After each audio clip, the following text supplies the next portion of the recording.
friends. Happy Easter. He is risen. That's the core of our faith. Jesus is risen. And right now, life is hard. If you've been feeling that this week, if you had a breakdown this week of some kind, you're not alone. Life is hard. It's hard here at our home. And I've been hearing that from other folks. And yet, we're celebrating Jesus is risen. This is the core of our faith. Today we're talking about endings and beginnings. And this video is meant to be interactive. So gather your family members, gather the people in your home so that you can watch it together and have the conversations. Pause the video, have the conversations with one another. If you live alone, call a friend and have them, show them where to find the video, have them hop on and watch it with you, pause it, so that you can have the conversations on the phone. Endings and beginnings. Life is full of endings. Some of them are significant, some of them are insignificant. Moving, that's a big ending.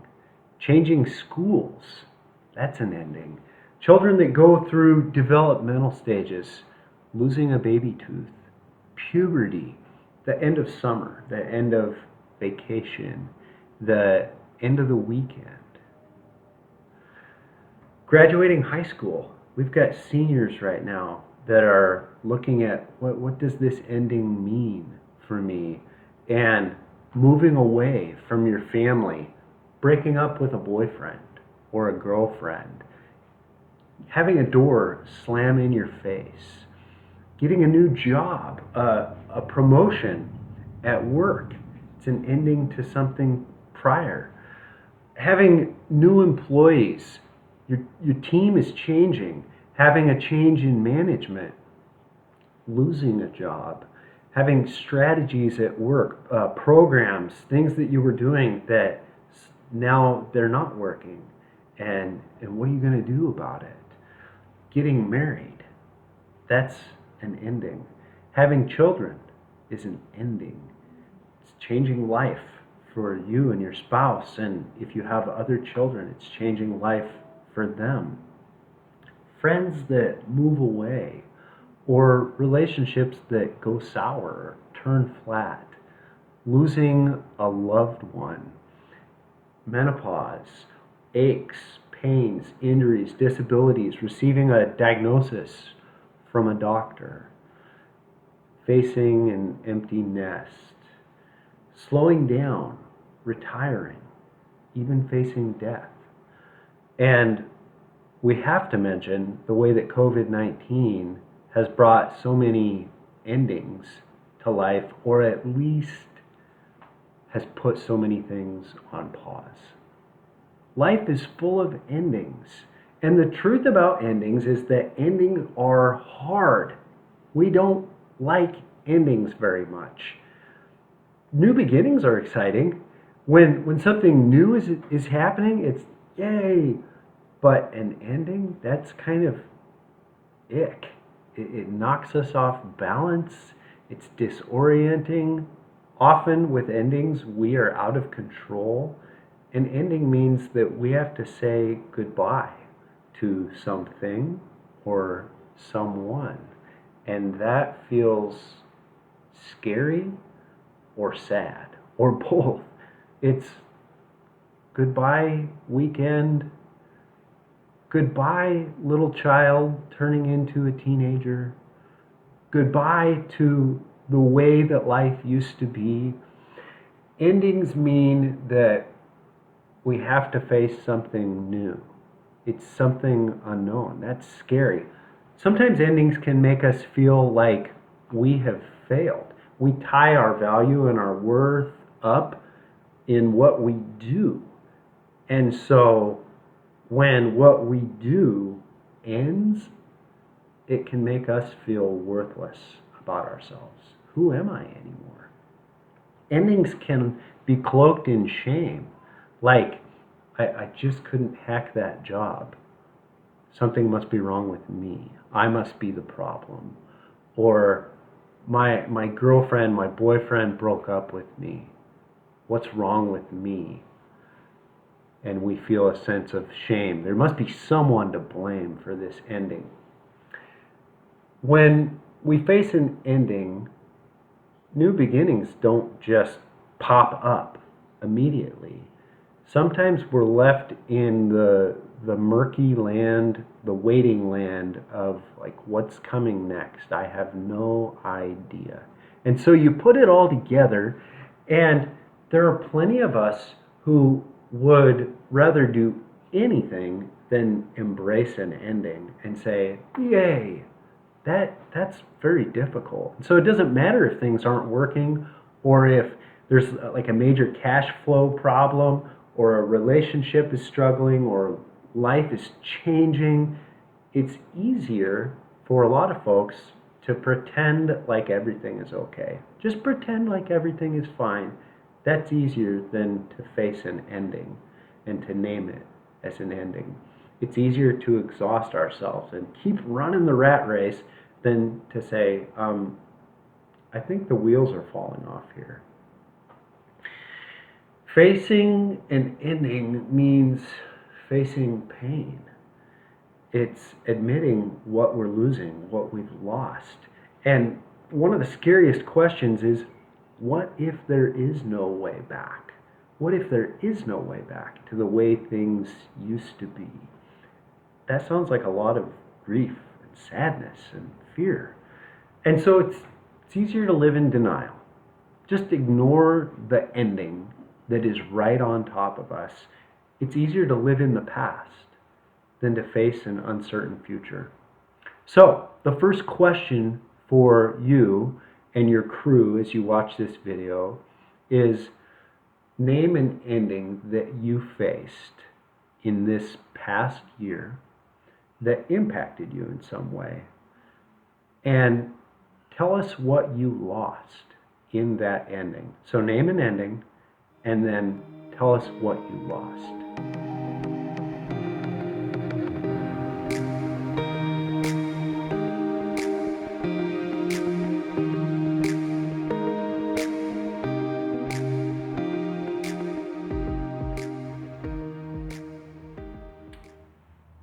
It's possible that the ending that you just shared with your family members or your friend was something painful. I hope that they responded by letting you know that your pain is real, your pain is valid, your pain makes sense, it's hard, and I'm sorry for the pain of those endings that you are facing. With that said, let's talk about monkey bars. Now, right now, all of the parks, most of the parks, depending where you are, a lot of the parks are closed, which means we haven't been on monkey bars for a little while. And some of you are going to have to scroll way back in your memory to think about monkey bars. But let's think about the monkey bars. So on the monkey bars, there's only one way to swing to the new beginning, and that is to let go. You have to let go of the last bar to swing forward. And letting go, that goes against all of our instincts. And not just with monkey bars, but in life. We want to try to hang on to whatever it is in our life that we had. But we want to grab onto that thing ahead, that something new. And it is really hard to let go. Now, it requires wisdom. It requires discernment to know when to let go. The teacher of Ecclesiastes says, there's a time for everything. There's a season for every activity under the heavens. So there's a time to be born, and a time to die, and a time to plant, and a time to uproot. And he goes on and on and on. And so there's a definite sense of communal discernment and wisdom with, is this an ending? Is it time to let go?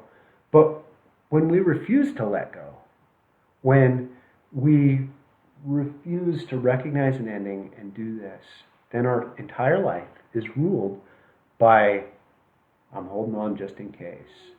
It's the just in case factor. It's, I'm going to hang on here just in case. I'd like to be able to get up there, but I'm not certain of that, so I'm holding on. And we're not really going anywhere. We're just hanging. And we're hanging until we become exhausted and we drop. So I want you to pause the video, and can you think of a time that you faced the just in case factor? Can you think of a time when it was really hard and scary to let go and you wanted to hold on just in case? So pause the video and see if you can identify an experience where that happened in your life or someone else's life.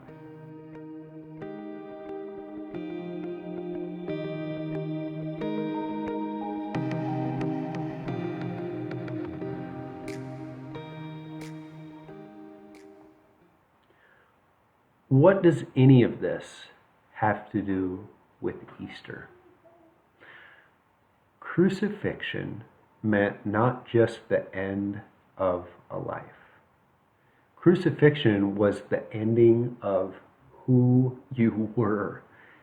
It was meant to shame you and degrade you and break all of your dignity, to turn you into an object of public disgust, naked, beaten, tortured. It was the ultimate ending. The final words of Jesus on the cross were, Father, into your hands I commit my spirit. It is finished, is what he says. And with that, he bowed his head. He breathed his last. He gave up his spirit. With that ending, with the death of Jesus, all of the hopes, all of the dreams of every disciple died. Now, if you've spent any time volunteering as a hospice worker in a hospital, or if you've had a loved one who died, you may have experienced this. There is an element of letting go involved in death. It's why some people, they hold on until a certain family member arrives at a death vigil. They hold on until that family member arrives, and then they let go. But I've also been at death vigils where the person did not let go until the room was empty. It was the entire family steps out for a moment to grab a bite to eat, and that's when the person finally let go. And so people let go at different points. But for many people, there's an element of the final ending, letting go. Jesus shows us this letting go. Death comes before resurrection. Jesus says, unless a kernel of wheat falls to the ground and dies, it remains only a single seed. But if it dies, it produces many seeds. It's, Father, into your hands I commit my spirit. It is finished. Bowing his head, breathing his last, giving up his spirit. The end is only the beginning. After his resurrection, the very first time that Jesus connects with his disciples, reconnects with his disciples, remember what he does? He breathes on them. He says, receive the Holy Spirit. Now, did you catch that? Remember, on the cross, he breathes his last. He gives up his spirit. The end. And in resurrection, he breathes, not his last, he breathes on them. He doesn't give up his spirit. He says, receive the Holy Spirit. the new beginning. Now, we may say, wow, what a story. And it is. But it's not only a story. Death and resurrection are presented as the pattern for our life as we follow Jesus. It's Philippians 3. It's, I want to know Christ. I want to know the power of his resurrection and participation in his sufferings. I want to become like him in his death. And so somehow to attain to the resurrection from the dead. The poet T.S. Eliot, he says it this way. He says, the end is where we start from. So it is finished. It's only the beginning. What if we learned this? What if we learned how to say with Jesus, Father, into your hands I commit my spirit? What if we learned to embrace the endings in our life and how to let go and how to say goodbye? That is not easy. That is bloody, messy, painful stuff. It feels like failure. It feels like crushed dreams. It's not fun. But on the other side of endings is first the long, slow Saturday. That's the first place we go. I'm just sitting here waiting. Jesus' body just sits in the grave and rots. The future is uncertain. Hope might feel like it's just dashed to pieces.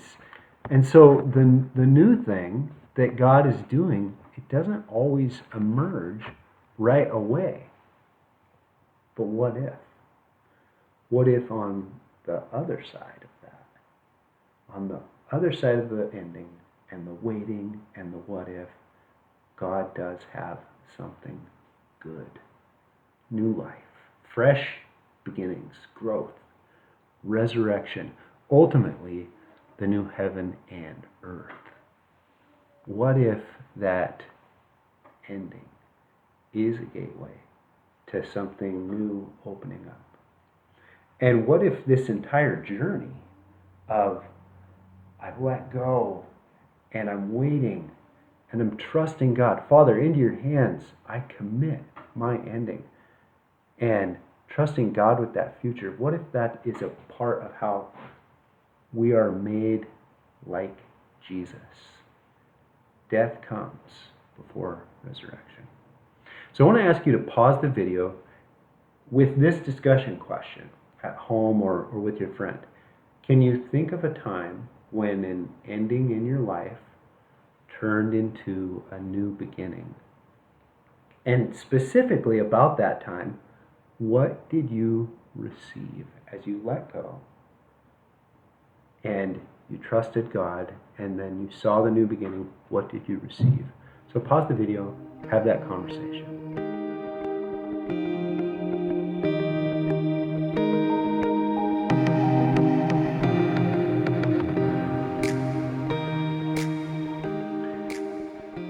What if we made the prayer of Jesus on the cross our prayer?